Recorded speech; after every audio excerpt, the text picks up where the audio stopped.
Всем привет, с вами Александр Иванов и проект Химия Просто. По просьбам трудящихся, в этом видео я расскажу, как приготовить универсальный индикатор для определения кислотности среды. Для этого нам потребуется 4 разных индикатора: тимоловый синий, метиловый красный, бромтимоловый синий и фенолфталиин. Сначала для примера приготовим растворы этих индикаторов по отдельности и посмотрим, какого они цвета при разных pH. Для того, чтобы приготовить раствор фенолфталиина, в стакан нальем немного этилового спирта и добавим порошок индикатора. Естественно, все делаем на глаз. В левом стакане раствор кислоты, в среднем обычная вода из-под крана с нейтральным pH, а в правом раствор щелочи. Добавим бесцветный раствор индикатора в каждый стакан. В первом стакане ничего не произошло, во втором тоже. А вот если добавить его в третий стакан, то раствор изменит свой цвет. Ну нахер. Отец. Ну ты видел? Видел? В кислой и нейтральной средах фенолфталиин бесцветный, а в щелочной – малиновый. Данный индикатор имеет один переход цвета – от бесцветного к малиновому. То же самое проделаем с другими индикаторами. Метиловый красный необходимо готовить в 60% растворе этилового спирта. Но мы лентяи и сделали его в 95% спирте. Ай-яй-яй нам, но для демонстрации пойдет. В кислой среде метиловый красный – красный. Ну, в смысле, в кислой среде он имеет красную окраску. В нейтральной и щелочных средах он желтый. Данный индикатор имеет один переход цвета – от красного к желтому. Раствор бромтимолового синего готовим в 20% растворе спирта. Готовим его, конечно же, на глаз. Как известно, у химиков глаз алмаз. В кислой среде бромтимоловый синий индикатор приобретает желтый цвет, в нейтральной – зеленый, а в щелочной – синий. Как и предыдущие индикаторы, бромтимоловый синий индикатор имеет один переход цвета, но область перехода выпадает как раз на нейтральную область, поэтому мы видим третий цвет – зеленый. Это смесь желтого и синего.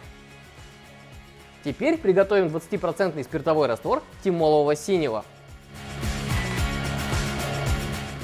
В кислой среде он красный, в нейтральной – желтый, а в щелочной – синий. Красивые частички в синем стакане связаны с тем, что не весь индикатор растворился, когда мы его готовили. Данный индикатор имеет две области перехода.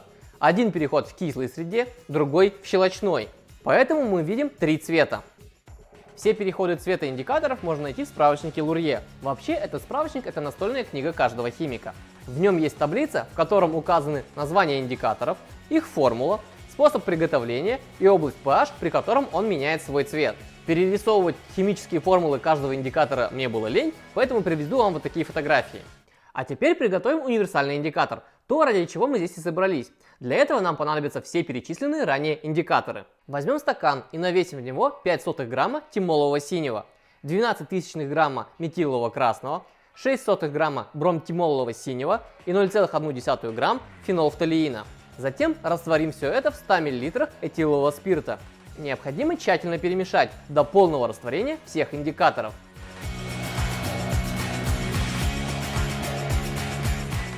Отдельно приготовим 0,5 молярный раствор гидроксида натрия, то есть концентрация раствора должна быть 0,05 моля в литре. Исходя из того, сколько мы навесили твердого гидроксида натрия, высчитываем, что необходимо добавить 11,1 мл воды.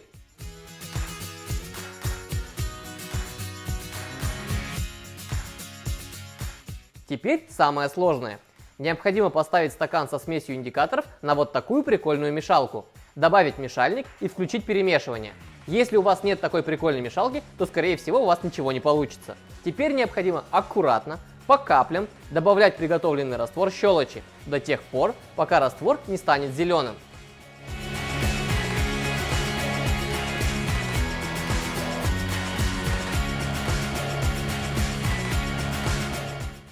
Еще насосы камеры, Да, вот зачем он на переднем плане? переднем плане насоса, да. Вообще еще видно, что происходит. Ну если поднять повыше камеру, Да, надо будет. учитывая, что в видео показали вот эту пипетку, а пользуемся вот этой. Нет, ты же тоже, по-моему, показал. Это как в прошлом видео получилось. Сценарий написал колба Вюрца. Снимал такой, что-то не влезла колба Вюрца, думаю, колбу Бунзена возьму, вставил. А когда озвучил такой, колба Вюрца, потом и монтировал, не заметил, сижу такой, Кто-то заметил? Конечно, заметили. Какашками накидались. Такое не заметишь. Ты что, Саша, позоришься? Путаешь колбы, Людей обманываешь. людей обманываешь. Позорище, сдай диплом. Вообще не химик, тебе сказали. Ах. Ты хоть сними, как я стою. Вот я говорю, Как, в надо какой позе. его положение. Вот так вот. Нет, вот ты сними. Вот так вот он стоит. Дайте палочку. Очень удобно, да, Саша? Очень удобно. Пятку его. Спасибо. Мы сняли вам видео, Видео, как да. мы снимаем видео. Чтобы вы могли смотреть видео, пока мы снимаем видео. Блин, я ж не постриженный, ты меня таким снимаешь, да? А где очки?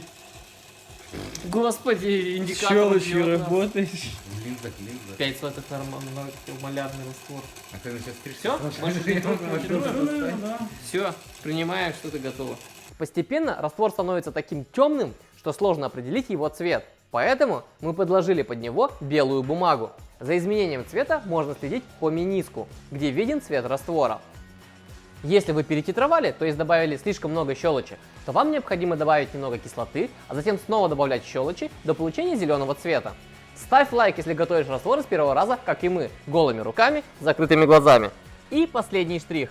Доведем общий объем раствора до 200 мл. Для этого в стакан большего объема нальем 100 мл воды и 100 мл нашего раствора. Универсальный индикатор готов. Давайте посмотрим, как он меняет цвет при разных pH. В кислой среде он красный, в нейтральной зеленый, а в щелочной синий. А теперь немного красоты или баловства с индикатором. Это кому как нравится.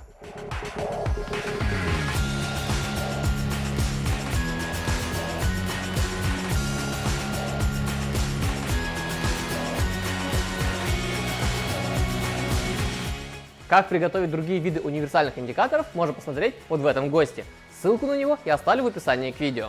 А на этом все. Подписывайся, ставь палец вверх, не забывай поддерживать проект и обязательно рассказывай друзьям. Пока!